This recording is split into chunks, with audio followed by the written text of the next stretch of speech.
नमस्कार, न्यूज़ 21 में आपका स्वागत है और आप देख रहे हैं हमारा खास कार्यक्रम चुनावी चर्चा। राजस्थान में विधानसभा चुनाव को लेकर के जिस तरीके से जो शोर और जो तैयारियां चल रही हैं, हम बात कर लेते हैं राजधानी जयपुर गुलाबी शहर की वो हॉट सीट जिस पर संघर्ष और वर्चस्व की लड़ाई नजर आ रही है। बात कर लेते हैं सांगानेर विधानसभा की। तो सांगानेर विधानसभा से जो है वो बीजेपी प्रत्याशी भजनलाल शर्मा मैदान पर हैं। उनके खास जो पूरे चुनाव की जो रूपरेखा देख रहे हैं, मुकेश भारद्वाज जी हमारे साथ भी मौजूद हैं, उनके साथी मौजूद हैं। उनसे बात करेंगे कि किस विजन के साथ जो है वो भजनलाल शर्मा इस चुनावी मैदान में वोट मांगने निकले हैं। सर, सबसे पहले स्वागत है इस खास करके। नमस्कार। जिस तरीके से भजनलाल जी का जो विजन है, ये विजन किस तरीके का है? क्योंकि लगातार डिमांड आ रही थी कि भाई भजनलाल जी को यहीं से टिकट मिलना है। क्यों मिलना है? क्योंकि यहाँ पर विकास की रफ्तार देखनी है। तो उसको लेकर के किस तरीके से ठोस रणनीति है? देखो, भजनलाल जी शर्मा बहुत समय से करीब 20 साल से संगठन में काम कर रहे हैं और भारतीय जनता पार्टी का संगठन जो है उसकी अपनी दृष्टि बहुत वृहद दृष्टि होती है विकास के मामले में। मोदी जी का जो नारा है सबका साथ सबका विकास, उसी ध्येय को लेके भजनलाल जी शर्मा जी जो सांगानेर में काम करेंगे। और चूंकि संगठन के आदमी हैं, संगठन को बहुत बड़े स्तर पे देखा है इन्होंने, तो हम पूरी उम्मीद करते हैं कि भजनलाल जी शर्मा यहाँ सांगानेर में बहुत अच्छे विकास कार्य की तरफ आगे बढ़ेंगे। मुकेश जी, भाई साहब, मैं आपसे बात करूंगा। जिस तरीके से लगातार आज मोदी की भी सभा है, शीर्ष नेतृत्व लगातार जो है वो राजस्थान के दौरे भी कर रहा है। भजनलाल जी के जो सांगानेर विधानसभा में, क्या आपको लगता है कि यहाँ पर किसी बड़े नेता की जो है वो रोड शो हो जाए, रैली हो जाए, जिससे हमारा ग्राफ जो है वो बढ़ जाए? वैसे तो कार्यक्रम लगभग तय है। हमारे गृह मंत्री जी का कार्यक्रम है, तो वो अभी आपको सूचना मिल जाएगी। सांगानेर विधानसभा में भजनलाल जी भाई साहब का एक लक्ष्य लेके निकले हैं, जिसमें सांगानेर जो क्षेत्र है, जो जिन चीज़ों से वंचित हो रहा था, उन चीज़ों में पहला प्रमुखता रहेगी। जब रेल का विस्तार होगा, मेट्रो रेल का, तो सबसे पहले रेल का विस्तार सीतापुर तक होगा। कांग्रेस सरकार ने क्या किया, रेल का विस्तार सीतापुर तक होना था तो उसका ट्रांसपोर्ट नगर कवर कर दिया, जो उनको सेकंड फेज में लेना था, जबकि प्राथमिकता यहाँ पे होनी चाहिए थी। क्योंकि जनता दूर से जब जाती है ना, शहर को टच करती है, तो सांगानेर सीतापुर वहाँ पे आता है, मानसरोवर उससे होते हुए जाता है। दूसरा है कि सांगानेर शहर हमारा एक ट्रैफिक की समस्या से जूझता रह रहा है, जिसके लिए भाई साहब ने एक प्लान किए हुए हैं। आगे जैसे ही हम सरकार बनेगी तो उस ट्रैफिक की समस्या से निजात दिलाएंगे सांगानेर को। और सनातन का जो यहाँ पे झंडा हमारा जो है वो बुलंद रहेगा, क्योंकि कांग्रेसी जो है ना हमेशा सनातन पे चोट करते आए। अभी भी कई ऐसी घटनाएं होती हैं जहां सबसे पहले ये कोई बात आती है तो पैसा देने में सबसे आगे, अभी आपने देखा होगा रामगंज में सीधे 50 लाख रुपए का उनको वो दे दिया, जबकि हमारा कोई भी व्यक्ति के साथ दुर्घटना हो जाती है तो उनको संभालते भी नहीं है। भाई साहब, इस बार जो है वो चुनाव जो है वो बड़े इंटरेस्टेड हैं। राम या फिर काम? राम और काम दोनों ही करेंगे हम।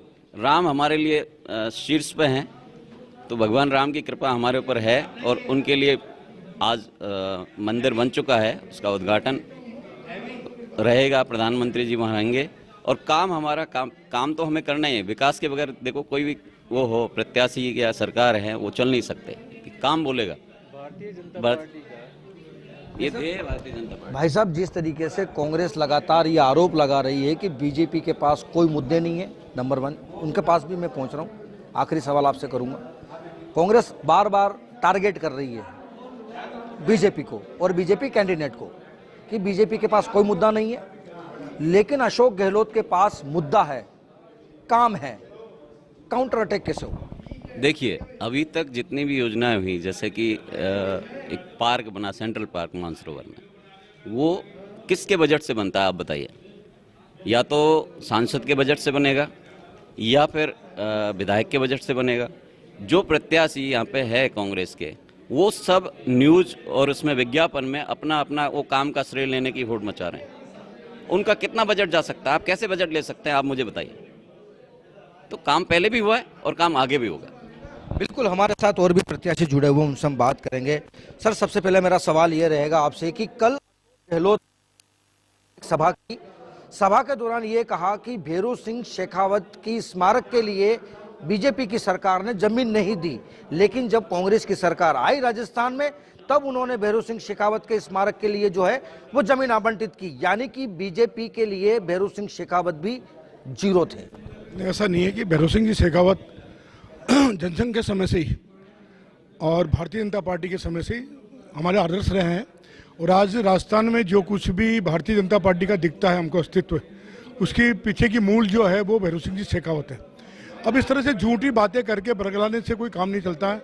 भारतीय जनता पार्टी ने जिस तरह से सबके विकास के लिए, सबके काम के लिए जमीनें पहले भी आवंटित की है, तो ये अगर वो इस तरह से बात करते हैं कि हम आवंटित किया, तो ये उनका बिल्कुल झूठा है। मैं इसमें कोई विश्वास नहीं करता। सर, अशोक गहलोत ये कह रहे हैं कि मैंने राजस्थान की, प्रदेश की जनता को बड़ी सौगात दी है, लेकिन बीजेपी सिर्फ और सिर्फ डायलॉगबाजी करती है। देखिए, मैं सांगानेर विधानसभा की बात करूँ ना, तो ये सांगानेर विधानसभा ग्रामीण और शहरी क्षेत्र को मिलकर के बनाती है। जो न्यू सांगानेर रोड है उसके पश्चिम का भाग है, वो ग्रामीण बेल्ट में अभी भी कुछ ग्रामीण बेल्ट भी है, लेकिन जो कॉलोनियाँ यहाँ पर विकसित हैं उनकी आप स्थिति देखिए, ना तो वहाँ कोई सड़क की सुविधा है, ना कोई नाली की सुविधा है, ना कोई बिजली की सुविधा है।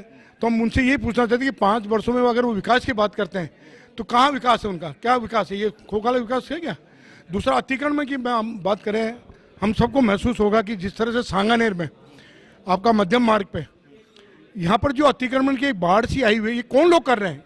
ये ठेले वाले कौन लोग हैं? तो एक तुष्टीकरण की नीति को अपना करके जो कांग्रेस जो देश में रास्ता अपना रही है, तो मैं समझता हूँ कि सबसे खतरनाक है और इसको इनको छोड़ना पड़ेगा। और विकास के नाम की बात करो तो आज 75 वर्षों में जो विकास भारतीय जनता पार्टी के शासन में है वो आज तक कांग्रेस शासन में कभी नहीं हुआ। मुख्य तो आपको जो है, एक तो अतिक्रमण की समस्या का समाधान होना चाहिए। इसके लिए ये है कि सड़कें काफ़ी चौड़ी है, कोई दिक्कत नहीं है, लेकिन सड़कों के दोनों, चाहे स्लिप लाइन हो, चाहे मार्ग हो, चाहे बाजार हो, उनमें ठेले वाले, गाड़ी वाले, तो एक तो इनकी समस्या का हमको समाधान करना पड़ेगा। एक पार्किंग की व्यवस्था करनी पड़ेगी और वहाँ सख्ती के साथ में पालना हो, वहाँ किसी तरह की जो ग्राहक आते हैं उनके अलावा कोई पार्किंग नहीं हो। दूसरा, विकास के लिए जो मूलभूत सुविधा है, आज व्यक्ति की सड़क है, पानी है, बिजली है, ये उनको मुहैया करानी पड़ेगी। खासतौर से जो ये हमारा ग्रामीण बेल्ट है, इस ग्रामीण बेल्ट में इसकी बहुत आवश्यकता है। ठीक है, बड़ी बड़ी सड़कें आपने कुछ बना दी, बाकी उससे काम नहीं चलने वाला। आप वार्ड 88 में जाओ, 8 वार्ड 91 में जाओ, उधर 65, 66, ये 83, इनमें आप जाके देखिए कि क्या स्थिति, मतलब कैसे बदतर जीवन लोग जी रहे हैं बहुत।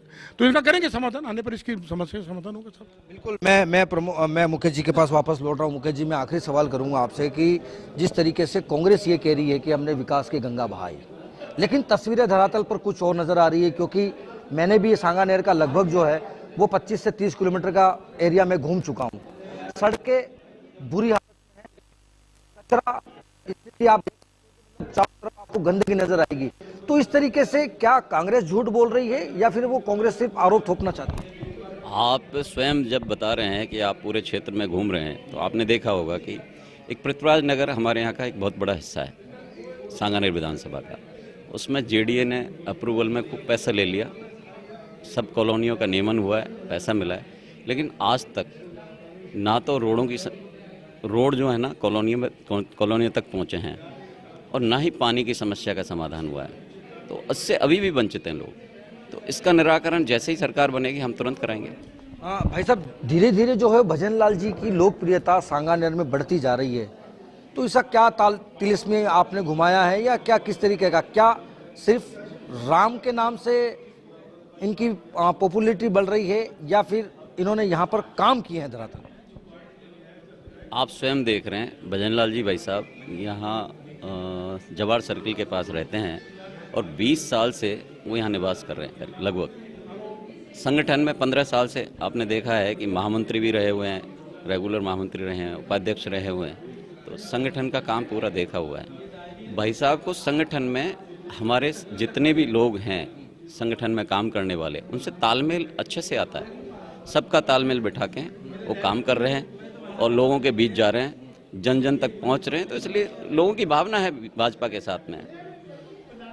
बिल्कुल निश्चित तौर पर जिस तरीके से लगातार इस बार के जो चुनाव हैं वो राम और काम के नाम पर रहेंगे, लेकिन अगर हम बात करें सांगानेर विधानसभा की तो सांगानेर विधानसभा में भजनलाल शर्मा पिछले 20 सालों से जो है वो यहाँ की जनता के बीच में है। उन्हें जो लोकल मुद्दे हैं वो बेहतर तरीके से उन्हें ध्यान में है, लेकिन बस उनका एक यही दावा है कि जैसे ही वो जीत का सेहरा पहनेंगे तो निश्चित तौर पर जो 5 साल में जो काम नहीं हुए हैं वही काम इन चुनावों के बाद में होंगे।